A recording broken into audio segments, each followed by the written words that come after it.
Para iniciarmos a nossa conversa, trago uma informação, uma frase que consta no livro Os Mensageiros, de um instrutor que passava as informações ali para a equipe do André Luiz, chamado Aniceto. E o Aniceto, ele afirma que poucos, relativamente, dos encarnados conseguem dormir para o bem. E esta é uma frase que nos chamou bastante atenção, porque primeiro nos fala de poucos relativamente. Dado a quantidade de encarnados que temos na Terra, até pode ser um número expressivo, mas relativamente são poucos aqueles que conseguem dormir para o bem. E quando fala dormir para o bem, também pensamos duas informações, ou pelo menos dois itens que cabe alguma reflexão. Primeiro, dormir. Uma vez que passamos mais ou menos um terço de nossa existência dormindo. Se nós chegamos à longevidade dos 90 anos, por exemplo, teríamos mais ou menos 30 anos dormindo. Então, é um número bastante forte, que nos chama bastante a atenção. E o segundo, dormir para o bem. Mas se a doutrina espírita, dentro dos seus postulados, convida o indivíduo para o bem, para a sua transformação, como asseverou Allan Kardec, a nossa transformação moral, a luta para dominar as nossas más tendências, significa que a gente tem que ser a cada dia, pelo menos, um esforço mínimo dessa transformação para o bem, para melhor. Vamos encontrar também no Evangelho segundo o Espiritismo um capítulo dedicado ao homem de bem, que é aquilo que se espera da renovação de cada um de nós, talhados, criados que fomos para a perfeição. Somos perfectíveis, buscando essa transformação para melhor. E aí vem os espíritos que nos instruem, dizendo que poucos de nós, como fala poucos dos encarnados, vamos nos incluir neste grupo. Poucos de nós dormimos para o bem. Vamos tentar fazer uma reflexão sobre esta afirmativa deste espírito instrutor. Também, o Allan Kardec, no Livro dos Espíritos, na segunda parte do Livro dos Espíritos, ele dedica um capítulo à emancipação da alma. A emancipação quer dizer a liberdade da alma. E dentro deste grupo de emancipação da alma tem um capítulo que diz o sono e os sonhos. O sono e os sonhos. A partir da questão 400 do Livro dos Espíritos. E neste capítulo, Kardec dirige uma série de questões, algumas perguntas aos espíritos superiores a respeito deste dormir e de sonhar. Como acontece, por que acontece, qual é o objetivo, se isso é normal. E ali para os irmãos que tiverem interesse em buscar informações complementares, tem uma riqueza, tem instruções muito úteis a todos nós. Principalmente quando casamos com esta primeira informação de que poucos de nós dormimos para o bem. Não aproveitamos aquele momento que fazemos diariamente, ou pelo menos esse é o normal. Às vezes as circunstâncias da vida nos impõem uma prática diferente, mas o normal é realmente se recolher diariamente para o refazimento das energias físicas, que inclusive é uma das respostas que está ali no Livro dos Espíritos, que o objetivo de dormir é que o corpo físico necessita esta reparação, necessita ele refazer, buscar novas energias para concluir a sua jornada terrena. Então a organização física, como uma máquina qualquer, precisa de um descanso. Diferente do espírito. O espírito não necessita de descanso. Quem precisa é a organização física. E não necessitando, ele se emancipa. Ele vai interagir com o mundo verdadeiro, que é o mundo espiritual, uma vez que não necessita, da mesma forma, descansar da mesma forma que a organização física. E aí perguntou o Kardec aos espíritos, mas isso, por que faz assim, essa emancipação, essa liberdade do espírito? E os espíritos superiores respondem ao Kardec mais ou menos assim: qual é o encarcerado que não almeja a liberdade? Não é um encarcerado, porque o espírito está encarcerado em razão do nosso propósito, de reencarnação. Ele está limitado às questões que tangem a organização física. E ao descanso da organização física, o espírito tem uma certa liberdade. E Kardec continua interagindo com os espíritos, fazendo uma série de outros questionamentos. Por exemplo, se nós, ao dormirmos, e dar essa emancipação da alma, essa liberdade relativa, podemos nos encontrar com os entes queridos, aqueles que já partiram para a pátria espiritual. E a resposta é que isso acontece frequentemente. Nós nos encontramos com aqueles que nos são afins. Então, se nós temos uma afinidade com aquele ente querido da pátria, nós podemos, e o fizemos com uma relativa frequência. Mas na mesma toada informa de que onde nós temos a afinidade, e nem sempre é afinidade com os entes queridos, outras afinidades, algumas elevadíssimas e outras nem tanto. Além disso, nós não mantemos uma frequência na ação. Tem dias que nós estamos bem e tem dias que nós não estamos tão bem assim. Isso norteia o nosso vínculo de relacionamento, tal como acontece entre nós no mundo terreno. Tem dias que a gente está disposto para uma boa conversa, tem dias que a gente está fechado para o mundo. Isso espelha muito bem o que acontece, da mesma forma durante o nosso sono físico. Então, dormimos, o espírito tem esta liberdade. Kardec, inclusive, diz que é quase uma morte, uma vez que, embora ligado à organização física, o espírito ainda é o dono do corpo, ele que é o chefe, digamos assim, então ele está ligado à organização física, mesmo que ele possa ir a ambientes bastante distantes,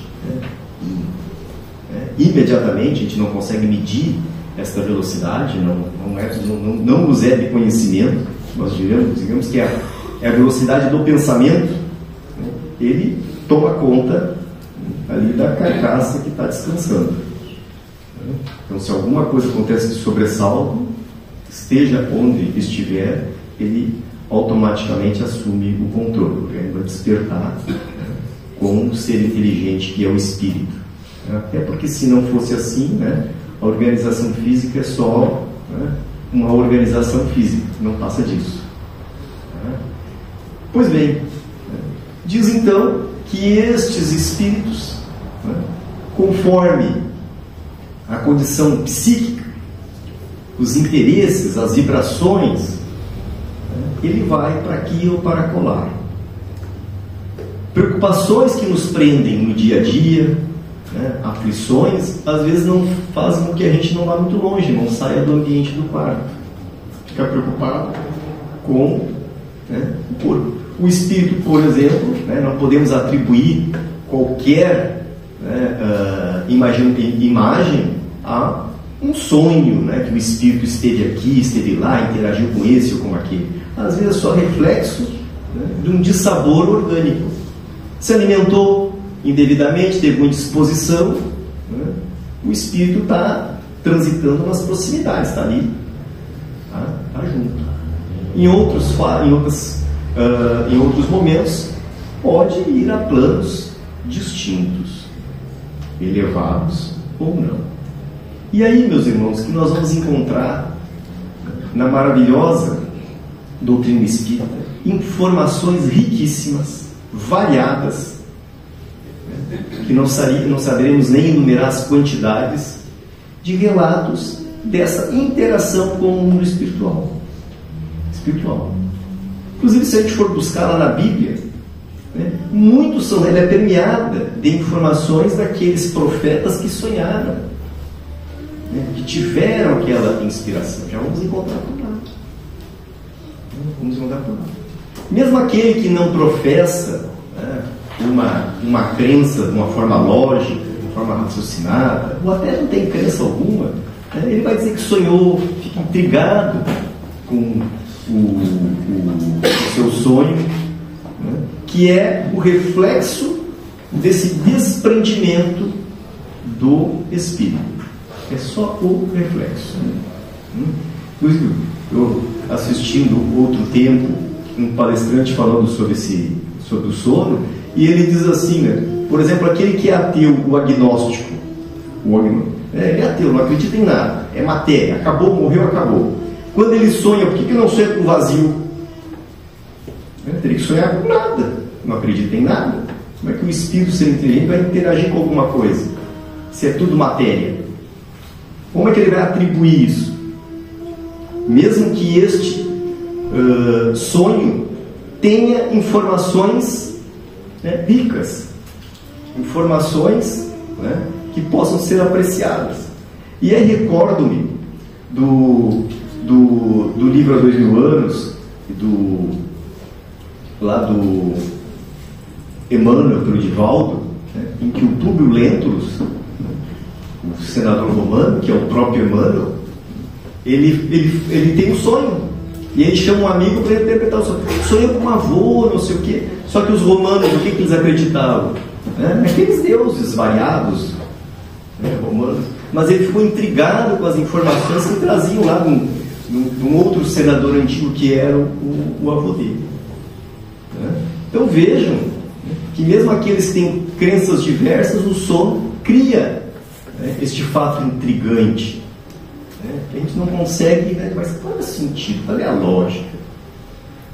E encontramos então, nestas informações do Livro dos Espíritos, que durante o sono, o espírito ele vai interagir com amigos, vai cobrar inimigos, vai ser cobrado por inimigos, vai em missão de estudo, vai em missão de auxílio, vai para a jogatina, vai para o boteco, vai para onde ele tiver interesse, onde ele tem vínculos. Aquilo que o prende, aquilo que é o foco de interesse, é ali que ele vai se encontrar. Ele vai se encontrar. É uma vinculação de vibração. Dizem ainda no Livro dos Espíritos que nós podemos rever fatos passados como ter premonições, prever o futuro. Aí eu me lembro, eu era bastante jovem, tinha um programa na TV, um seriado, que alguns podem ser que se lembram, o Túnel do Tempo.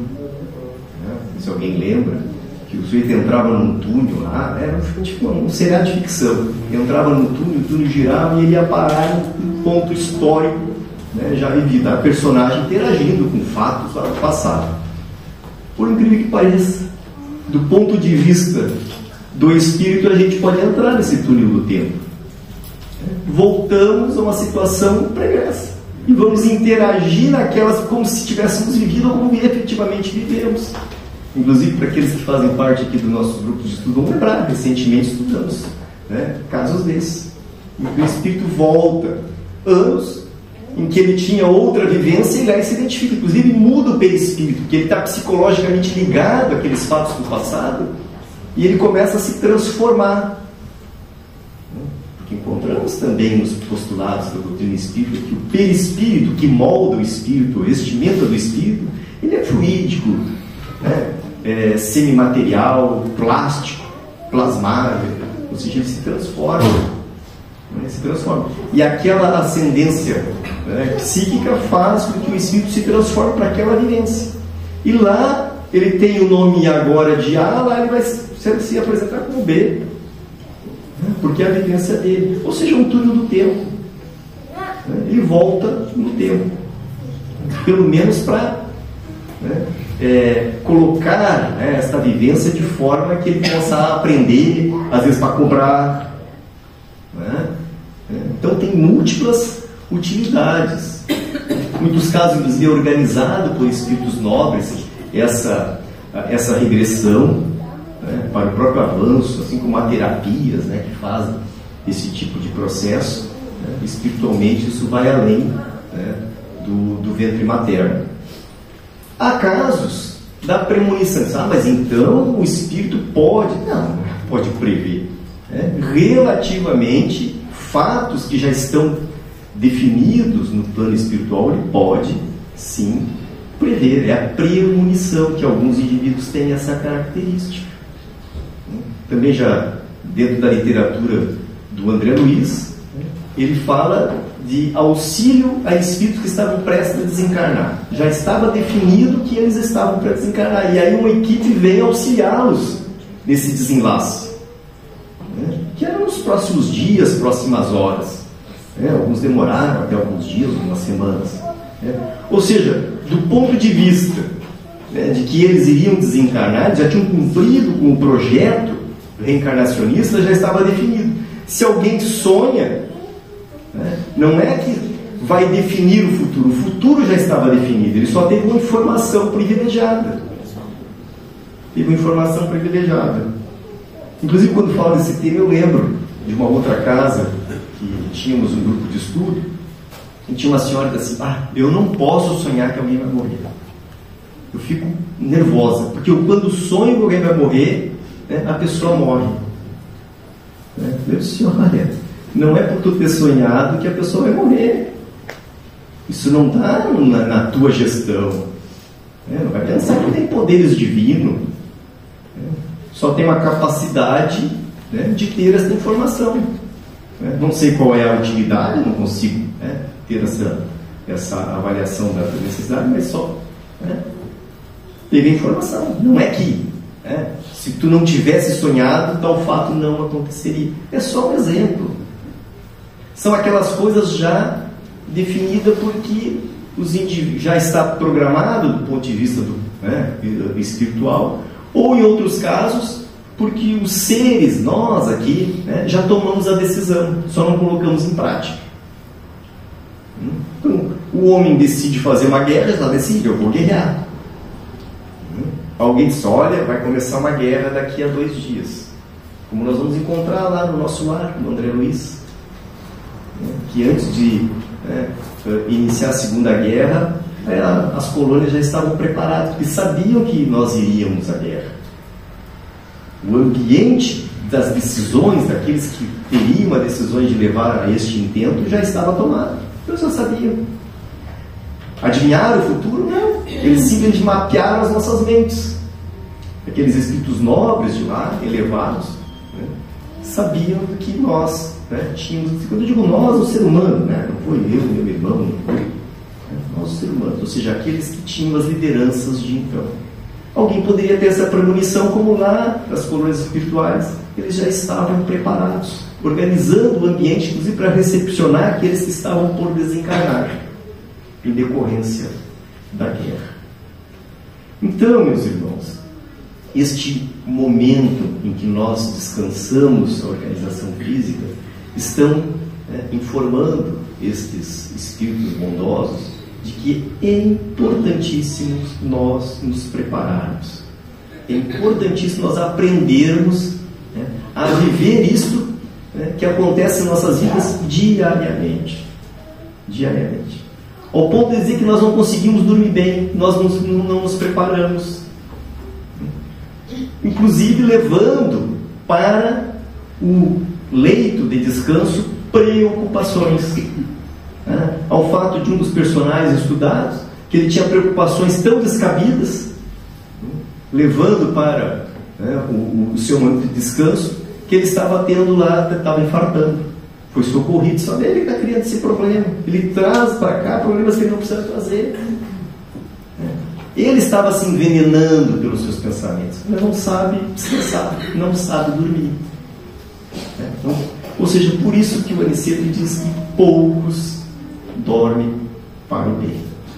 Então nós, espíritas, já temos essas informações de forma a nortear a nossa caminhada, podemos nos apropriar deste acervo, né, em prol de nós mesmos, né, em benefício de nós mesmos. Né. O que eles dizem? Né? Alimentação, quando possível, sempre leve. Né? Oração, vamos encontrar no Evangelho segundo o Espiritismo lá no final, né? Oração na hora de dormir. Que a gente possa interagir com os espíritos amigos, possamos nos reconciliar, que inclusive acontece, reconciliações durante o sono. Espíritos que são adversários, né? Que são nutrem pouca simpatia um pelo outro, se encontram e ajustam as contas. As contas durante o sono. Vamos encontrar soluções para problemas que até então eram insolúveis. Nós vamos, né, pedimos que tenhamos essa inspiração e vamos ter.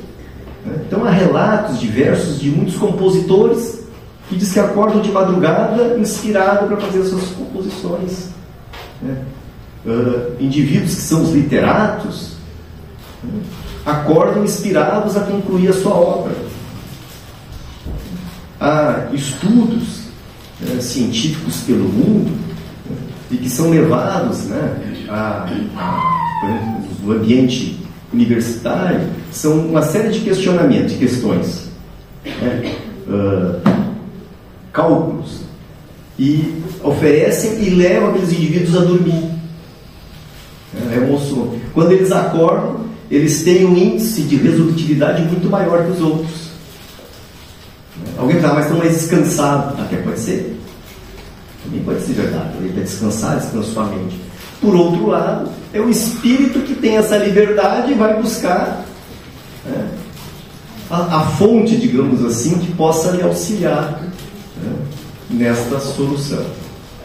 Eu me recordo também, há 40 anos por aí, 40 anos mesmo, agora fazendo cálculo, é isso aí.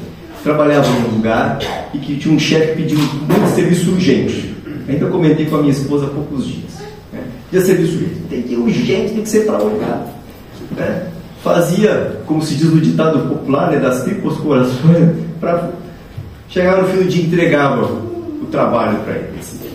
Ele usava um termo muito interessante, assim, deixa o boneco dormir. Amanhã de manhã eu vejo. Eu digo, mas não é urgente. Eu disse, não adianta eu resolver agora. Amanhã de manhã eu vou ver. Não sei qual era a técnica que usava, mas nós vamos ver que a luz do que nós estamos aqui refletindo tem alguma lógica. A gente quer uma solução no fim do dia. Então é mais fácil a gente deixar de lado se aquilo não está colocando em risco a vida de ninguém, né? E vamos buscar a solução ali no dia seguinte, porque há sim a inspiração. Né? Temos cientistas que relatam isso, Einstein relatava. Né? Compositores famosos afirmaram isso. E a doutrina espírita confirma, através das informações trazidas pelos espíritos amigos, que é exatamente assim, nós vamos buscar instrução. Dormimos com problemas, acordamos com a solução. Ou quando não temos a solução, acordamos com ânimo,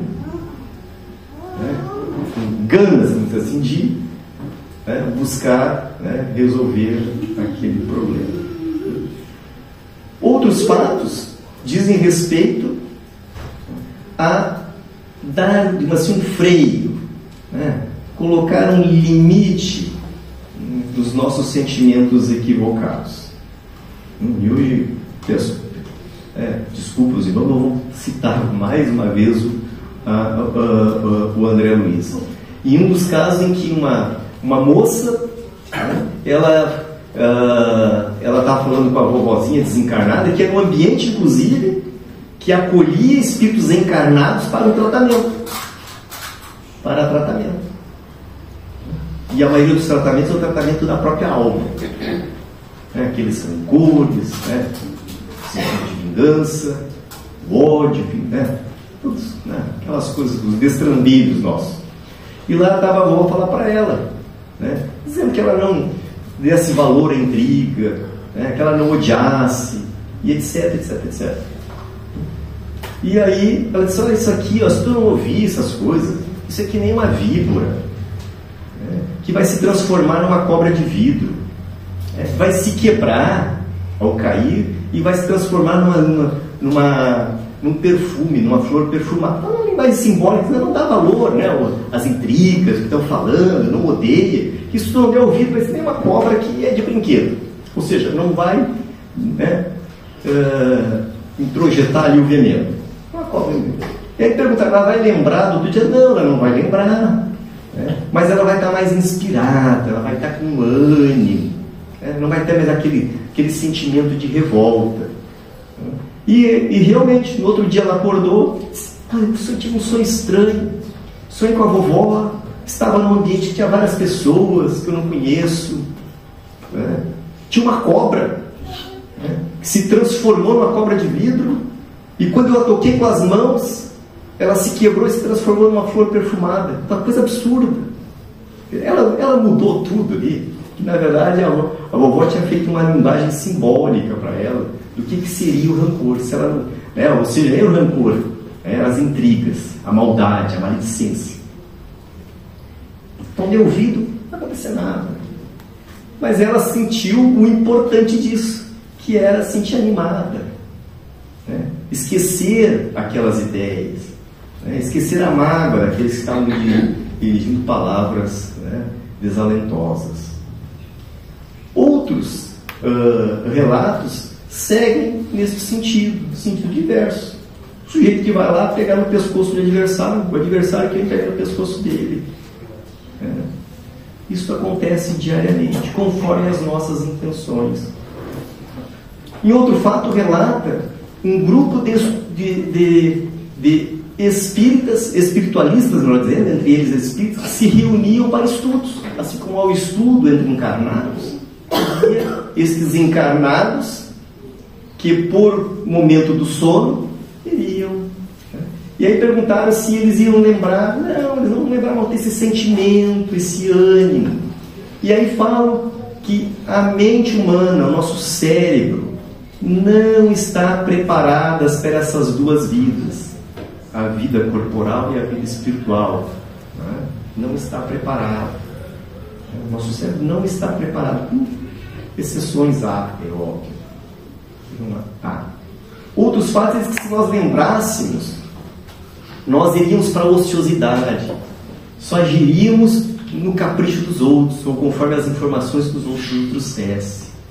Nós esqueceríamos as nossas responsabilidades, ou até mesmo agiríamos tentando tirar vantagem da nossa ação. Eu vou perdoar porque eu sei que vai ser bom para mim, não porque eu tenho que perdoar. Aí agiria uma forma de vantajosidade. Por isso que a gente não lembra, além de não estarmos preparados. Então, esses flashes, essas informações que nem sempre são lógicas. Ainda nessas informações variadas que os espíritos nos dizem, que também é um preparo para a nossa ambientação da vida verdadeira. Porque nós entramos como espírito reencarnante, mas já sabendo que temos um prazo relativamente estabelecido, com pouca margem, assim, digamos, de manobra, para ficarmos aqui. Então a gente tem que estar preparado. E esse desprendimento é a verdadeira vida do espírito, que é a desenvoltura. Mas há espíritos que lembram plenamente? Alguns que eventualmente lembram e outros que são espíritos diferenciados. Então, se a gente for citar um Chico Xavier, que lembrava dos seus sonhos, visitou nosso lar, visitava outro, interagia com Emmanuel, nós não podemos comparar o Chico. O Divaldo, há pouco tempo, antes de desencarnar, foi levado, ele mesmo relatou, foi levado ao colônia espiritual onde ele iria habitar. Foi mostrado a sua casinha, etc, etc. E outros tantos expoentes lembram. Às vezes são lampejos, uns que outros têm características especiais. É uma forma de vivermos a verdadeira vida, que é a vida espiritual. Então, muitos daqueles resistentes ao entendimento da vida espiritual, eles dizem assim: morreu, ninguém vem para contar. Mas olha que ilusão, vem contar todos os dias, nos contam todos os dias estamos em permanente contato com o mundo espiritual, não só quando estamos dormindo, quando estamos acordados também, mas dormindo em razão da liberdade que o nosso espírito goza. Aí é que nós facilitamos essa interação. Então, meus irmãos, voltando à afirmativa lá do irmão Aniceto, poucos de nós encarnados sabemos dormir para o bem.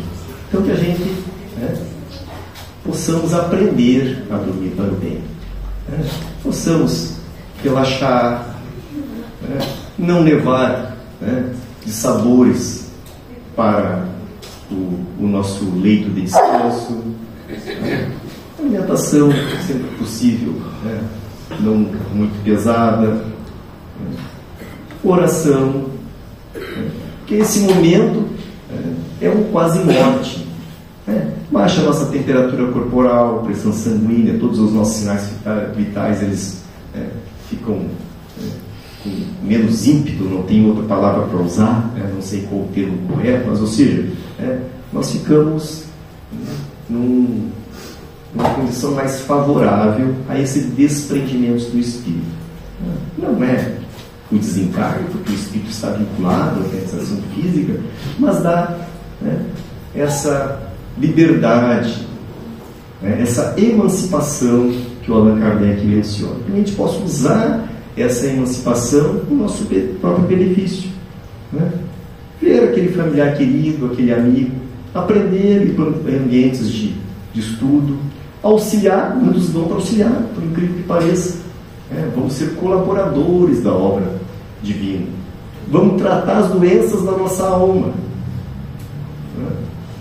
Os nossos sentimentos, as nossas práticas equivocadas. Ver que riqueza que nós temos à nossa disposição e, como dizem os Espíritos, a gente não sabe aproveitar. A gente não se apropria dessa dádiva, que é este intercâmbio e que pode ser salutar. Agora eu não vou comentar os intercâmbios que nos prendem, nos chumbam a terra. Esse é desnecessário nós mencionar, embora muitas vezes lá transitamos em razão das nossas escolhas que não são as mais adequadas. Então a gente possa fazer esse discernimento, essa escolha, e utilizar aquelas que nos auxiliam. Vejam que os espíritos durante o sono preparam a nossa vinda, já fazem nos fazem visitar o ambiente doméstico, aquele que vão ser os pais, nos incentivam, nos vão fazendo esse tratamento espiritual durante a nossa existência corporal. Antes de aqui partirmos de forma derradeira, nos levam ao plano espiritual, nos preparam. É como se nós tivéssemos um cursinho preparatório para esse espaço. E a gente não dá valor. Não dá valor. Quando muito a gente sonha, a gente vai lá correr. Que bicho é esse que dá no jogo do bicho? Vou colocar todas as economias lá. A gente se limita a essas coisas. Que inclusive eu fecho dizendo, concluo dizendo, que aqueles que querem interpretar o sonho desta forma, que é o reflexo deste intercâmbio espiritual, estão perdendo tempo. Porque a gente sempre menciona quando dá certo, quando é errado a gente não fala. O cara sonhou e ganhou assim. Quantos sonharam com o número e jogou e não ganhou nada? E quando é para o cara ganhar, ele sonha com o número, vai lá buscar o número, não tem, ele compra outro e ganha. Porque era para ser dele. Então não tem, como os espíritos responderam, é perder tempo. É não entender a dádiva divina, que é a oportunidade que temos diariamente de interagir com a verdadeira vida, que é a vida espiritual. Agradeço Como sempre, a oportunidade é da casa, a paciência de todos em me ouvir.